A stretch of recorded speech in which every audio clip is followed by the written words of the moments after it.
But why? How are you grateful? How do you find that gratitude? Because life has given you, in many people's perspective, and this is all about perspective, right? I understand about perspective, and I'll talk about perspective a lot on this podcast, because when you change the way you think, the way, when you change the way you look at things, the things you look at change. And that's a quote. I love that quote. When you change the way you look at things, the things you look at change. But it's so hard because we get addicted to thinking in a certain way, and it's so hard to change that.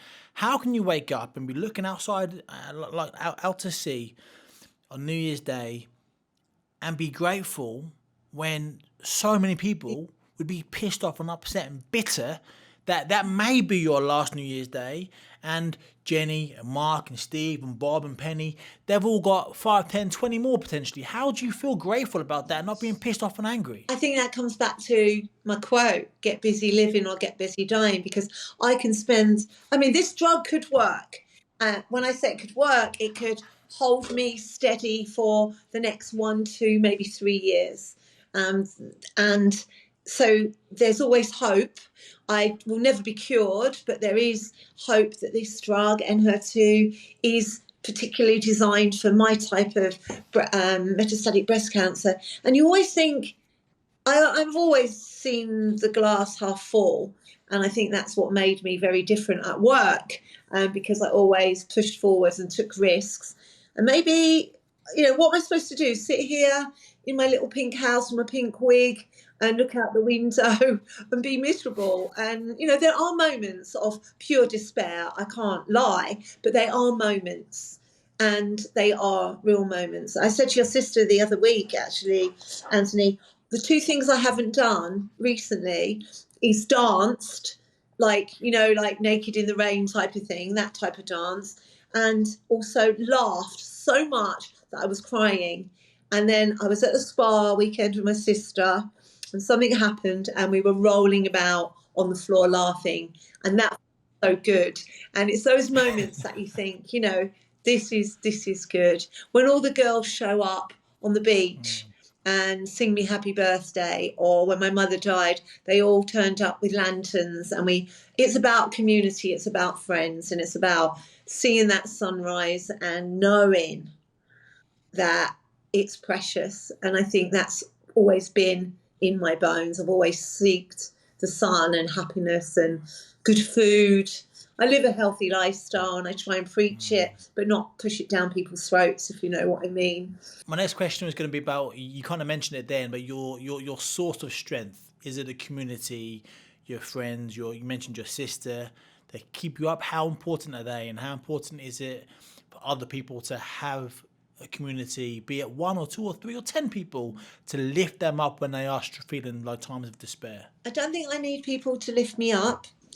I think sometimes, and actually, I'll be honest with you, I sometimes get fed up with it when people go, "How are you, Stella? Oh, you look really well." Because that then has a negative effect sometimes, because I don't want to talk about it all the time. I don't want to be defined by it. You are more, and you mentioned to me, sorry to interrupt, you mentioned when we're doing this podcast, you were like, and I do want to talk about you because you're a fantastic, phenomenal person, and you lived a great life and career. And you said to me, "I'd love to do the podcast, but I don't want to be defined by the cancer, by the terminal," and you're not, and that's the great thing. And I've got some questions as well about, like, when someone in your situation, how do people act?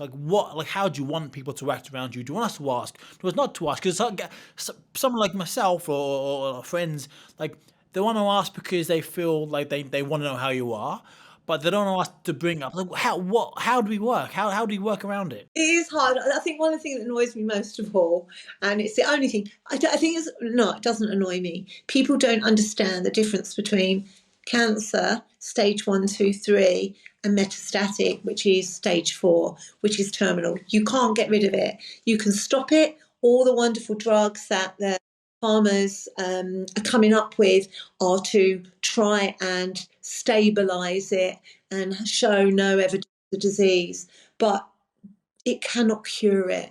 And that was the biggest thing for me. And there's a lot of fabulous Instagrammers that are sharing their story and trying to make people aware. And so when you do a post or something and someone says, "Oh, we can't wait for you to get better," that's their misunderstanding of it. And I think people genuinely care, and I can't sort of say, oh, stop asking me, because that's not the way to go about it. But I want to be treated just normally. And I think most of my close friends understand that. And they'll always ask how I am. And I always say, tell them how I feel. And there's a few close people that I really try. The worst thing that people can say to you is, oh, we can all get run over by a bus or a car. And I feel like saying, yes, but if you knew it was going to be this year, how would you be? How would you feel? And I think that's the difference. That's the difference. That's the thing I throw back at people when they say that. But I'm not bitter. I'm not twisted. My sister would say, how can you not be so angry and say, why me? But no, it is me, and I'll give it everything I've got. I've had great moments and great times, great men in my life. That's another whole podcast, trust me. It's just, life's good. Life has been good. Sorry, I digress. Okay.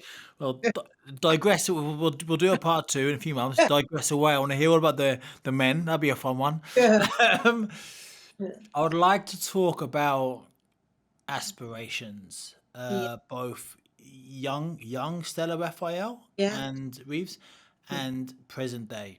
Okay. What are your aspirations now in terms of what do you want to achieve out of the rest of your life, not knowing how long? And the thing is, I'm not, and again, I mentioned at the very beginning, I want to be very careful with the things I say, and I'd hate to offend, but No, you also it's other people might find offensive. I don't find anything offensive. I also want to like learn, right? Like ultimately,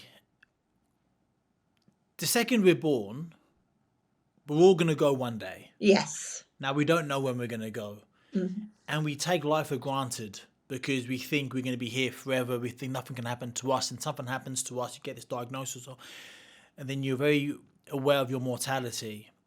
When those things happen, do you enjoy things more because you know there is a limit now? You're aware you could get hit by a bus like anybody could, but you have a time frame, a guide. When you have these moments on the seafront looking out and knowing it could be your last time, you see this person, that person, is life almost better because you know it might not have they may never happen again? Do you enjoy these moments more in a strange way? Yeah, I get where you're coming from. I've always enjoyed life's moments. I've travelled extensively all over the world. I've lived in many places for many years, and I think my mother always inspired me. I think the difference is I've always had 5-year plans. As you know, was it right? In 5 years, I'm going to do this. In 5 years, I'm going to do that. By then, I'm going to have this, and etc. From a young child, and that thankfully was from my mother and my father. My father was always drummed into us that death is something that comes to us all at the end. I've never been scared of that. I think the interesting thing is that at this present moment, my aspirations are short. So, for example, I'm going to Marbs in 3 weeks' time. I know it sounds stupid. And then in March, I'm going to go to Sardinia with another friend. And then I'm going to do the first, I've got very short term goals, because what I have to tell my friends is things might change. If this drug works, great, fantastic. But things could change daily, really. So I try to give myself short term goals. I've achieved pretty much everything I wanted. Stella, can I just jump in on that one, please? Yeah. Before you talk about the achievements in a minute. That's an amazing way to live life, though. If you look at it, if you slice it up in a particular way, that's an amazing way to live life because you're always doing something. We always, and we're going to talk about my fitness app in a moment, which you're going to contribute to, which I'm so chuffed and thrilled about. And one of the things I drill in to my app is you haven't got to see the whole staircase. You just have to see the first step. People look so far, a year, 5, 10 years ahead, and they look so far ahead, they forget about the next step. They don't do the things in front of them, and they get overwhelmed. They just don't do them. But what I love about that thing you mentioned just now is like because of your situation, you have to make short-term goals and aspirations. Let's go to Marbs next month. And then you go, let's go to Sardinia the month after. Because they're social. Therefore, you've gone to Marbs and Sardinia. If you had, a guaranteed 25 years left to live, you probably wouldn't go to Marbs next month or Sardinia the one after. So I love that. There's beauty in the fact that because you have a question mark at the end, you've got to do things now. And I love that. And I think we should all, whether we think we're going to live to 100 or not, we should all do things we want to do because you never know. You never know. Financial restraints. But I also want to put, although I'm quite boisterous and I do have moments of pure mindfulness and being in the moment. And one of the things I love doing with the yoga on the beach is at the end, we line up right along the beach with our hands on our heart and the back of the person next to us. And we take 10 breaths. And I think every morning I meditate, I sit in silence and not just show gratitude, but just be in my flow state of peacefulness, because you have the yin and yang of life, the juggling, the running to London, doing my job, coming back, having the work-life balance. I think that's a really critical thing for everybody to get right. And I think it took me 45 years to get that right. But I did get it right. And from that moment where I got my work-life balance right, I think, and my mindfulness and my meditation and all my yogi kind of inspiration from others, I think, and adventures. That's what keeps me going. I remember driving on my own from Whistler in Canada all the way through Oregon, down across San Francisco, through the Redwoods, down to LA on my own. It was 1,500 miles. And I did that in a convertible Mustang, and I did it on my own. And that was, just driving through the Redwoods is something within. You have that inside yourself.